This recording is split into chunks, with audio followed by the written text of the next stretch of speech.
Hello, everybody. My name is Brenda, aka Lady Unchained, and I am in the Shack studio outside Brixton Prison.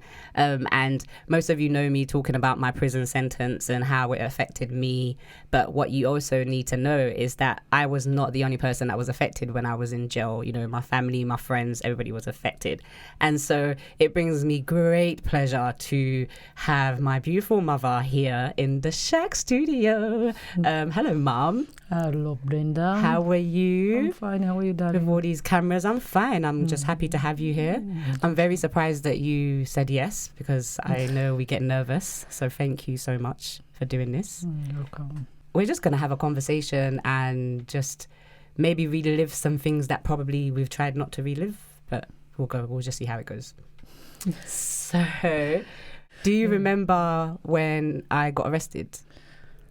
Oh, you got when you enlisted or when you went to prison? When I got arrested, like, do you remember being called that Brenda's in a prison cell, or just the first time? I remember, of course, I was in bed. I think what I would say, I was crying. Yeah. Because there's nothing I can do. I was crying to wait for what is going to happen. Yeah. To be honest, I didn't feel well. Yeah. But I thought it's the thing is going to finish it so quick. Yeah. But the way it went, it wasn't good at all. Yeah. I don't want even to happen to any parents in my life. I don't want it the way I went slow. I don't want it to happen to another parent, to be honest. Yeah. When you came back, they told us you have to go to court.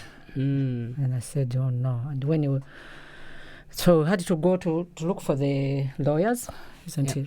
Yeah. And what shocked me is that the lawyer said, no, this is not is the thing you're talking about. You are looking for a couple of years. Yeah. So my life's changed. Completely. It's changed. I said, no, not my daughter to be in prison. I remember that, you wasn't in the court the day that I got sentenced. You wasn't in court. I think you was in Africa, and you had to get a phone call because we spoke early in the day, and I said I'm at court, and then the next phone call, I think Annette was the one that called you to tell you that they've taken me. How was that? Yeah, the day when you went to court, I was with Annette, to be honest. I was with Annette. We waited because they said the court is going to be 10 o'clock, 11, 12, 2 o'clock. Then we decided to go to the salon because I started doing my nails. Yeah. And that's when they called us that Brenda, she's been sentenced for, was it 3 years? Yeah, 2.5. Yeah. To be honest, they said 3 years. Yeah. Last day, I started crying. I think I cried for 2 weeks. I didn't finish my nails. I wasn't eating. Everybody was looking after me. They said, no, mommy, you have to be strong. Yeah. You're going to get sick. You should come out. But I didn't listen to anybody because it was really bad to me. Yeah. I didn't like it. So, Mom, obviously as Ugandans, we like to talk a lot about everything that happens. And I know that where I got arrested was a Ugandan club. So a lot of Ugandan people knew that I was arrested, and they even made up lies that I was in prison for 10 years, like I was a crazy woman. But how did that make you feel, knowing that, the Ugandan community knows that your daughter is in jail or looking at going to prison? To be honest, as you said, the Ugandan people, because they're the one who knows you. Some of them, of course, they are feeling sorry for me. Everybody was saying, oh, sorry for Brenda. And the other people, of course, they will be happy. That's how people, I don't know whether African people only, but being that people, they know me a lot. Everybody, I think, knew that Brenda is the daughter of Chiza, is the daughter of Teddy is in prison.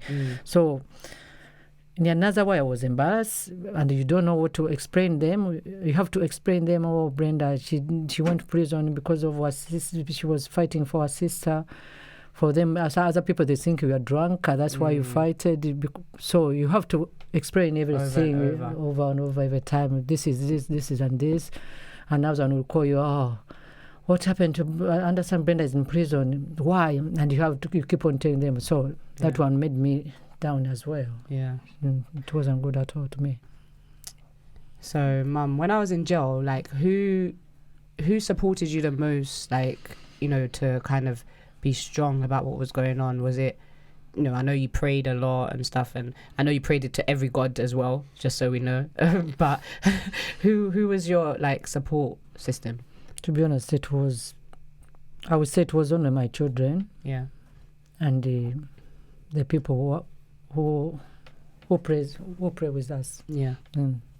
Pastor Betty and them. Yeah, Pastor Betty, Pastor Kalumba, Eddie. Yeah. And Stephen.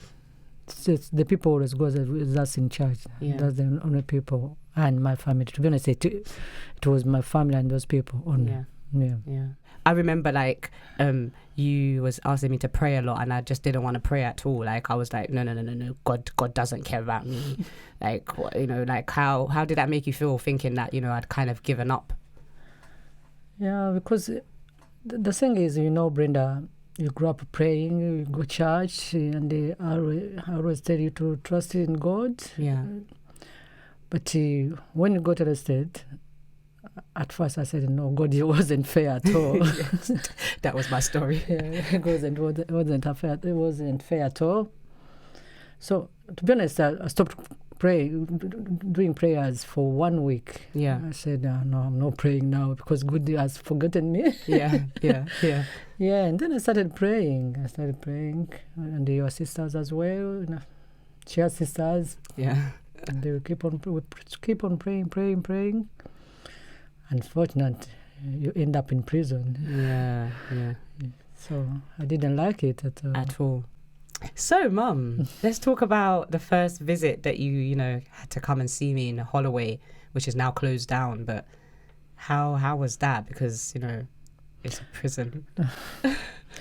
I would say I was happy to come and see you. Yeah. And again, I wasn't happy because I'm coming to see you and I'm going to leave you there. Yeah. It wasn't easy.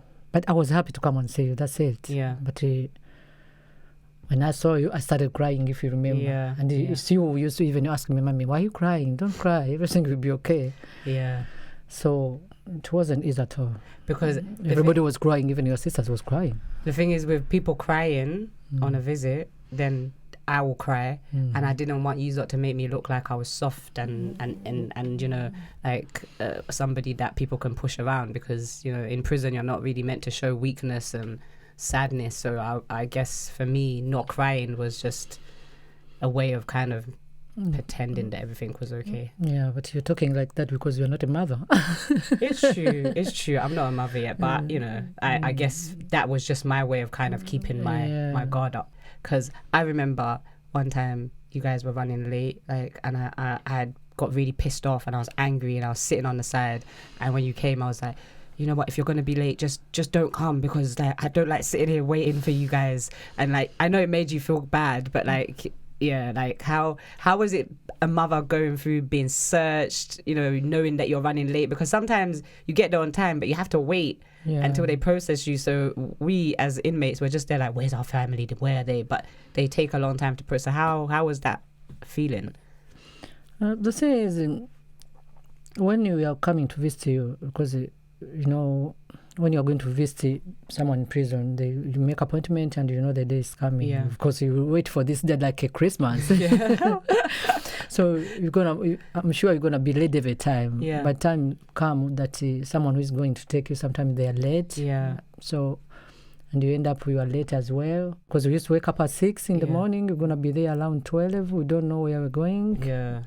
Someone who is driving us also doesn't know the way.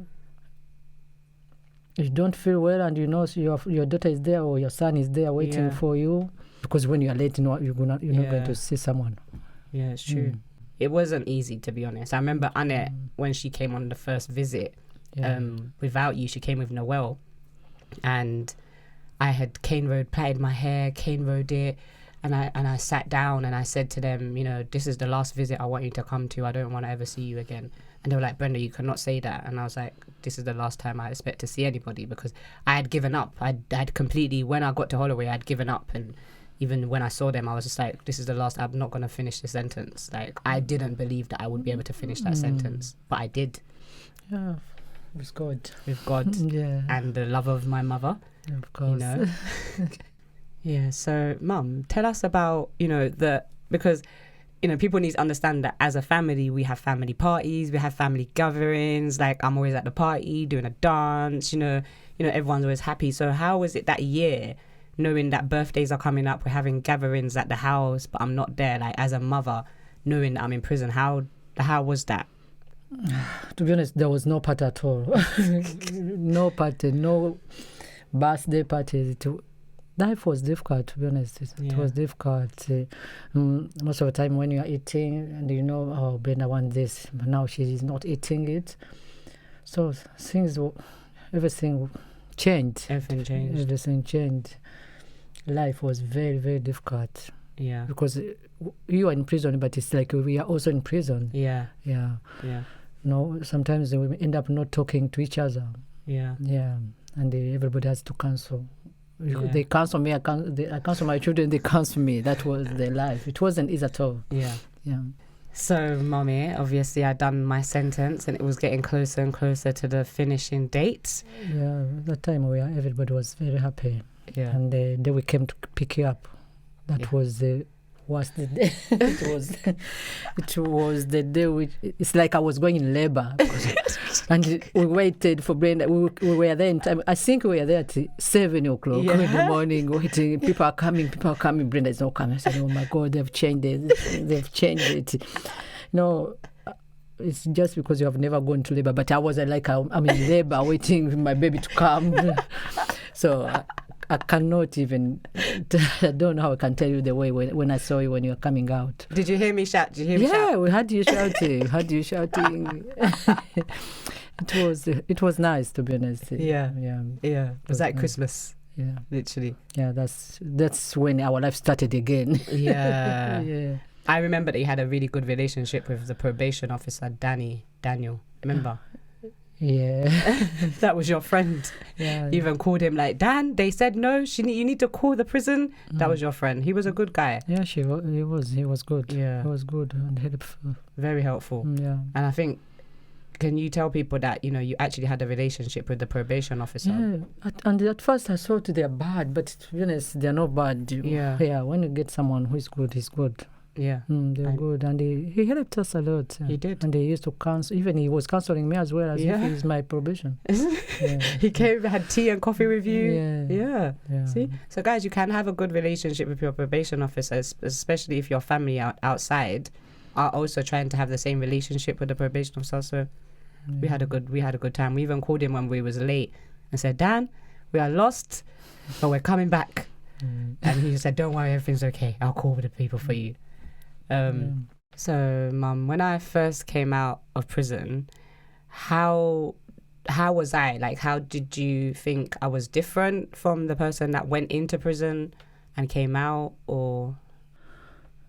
We saw it, to be honest, I saw different Brenda. It wasn't Brenda because I think they are teaching you something. I don't know because That's true. I was very angry, and I feel like every time I did something, I thought that people would be like, "Oh, it's because she went to jail." And when people used to say that to me, it made me just even more angry and stuff. You used to get angry every time. Yeah, you used to get angry. Every time you do something, oh, now you're going to say Brenda did this, Brenda did this. I think you are thinking of prison every time. Yeah. That's the thing. You are thinking every time you are thinking of prison. And I was worried as well because I used to say to myself that this guy, I think he will never forget the prison. But now I'm happy. And you are telling me I'm not Brenda who's going back to prison. And which that one makes me happy. Now we have a new Brenda. I think I'm the Brenda that I was when I was younger, like the younger me, the happier Brenda. And then I think she got lost somewhere in between everything that happened and then going to jail. I think she got lost, but then now I think I found her again. So she's back. And again, Brenda, if you remember very well that time when you were young, and because when I came to this country, I was with you. only, and you are the only baby. So every time you think, I'm a baby. Remember, even when you used to go to school, you come back and tell me, "Mommy, children, they don't like me." And I used to tell you, Brenda, not everybody has to be your friend. But the children, they're not my friend. They're not my friend. They don't want me. I used to tell you, Brenda, no, not everybody is gonna be your friend. I think that one also made you another person, because when you went to prison, you thought everybody doesn't want you. That's why in prison. I kind of wanted to be on my own, and I think when I was in jail, I had that time to myself. So when I came out, it was weird when everybody was around me, because I was like, there's too many people here. There's too many people. So, Mum, how long did it take for you to start to feel normal again? Like, was it while I was in jail, after I got out, after I became unchained? How long was it until you, because this is a hard interview and I know. To be honest, we're talking about, how long have you been in prison? 7 years? Maybe longer now. Yeah. And I think when you started this Unchained, so I would say like 2 years. That's when I started saying, oh, she's my daughter now. I think she's coming back to normal. Yeah. So I think the prison, how do you say it? It took a long time then. It took a long time. It distracted you. Me. That's what I was trying to say. Yeah. For a long time. For a long time. I think for me, to be honest, it's 2 years now. Yeah. When I'm feeling better, that Brenda now, she's forgetting everything now. She's moving on. Yeah. Yeah. We are Straightline.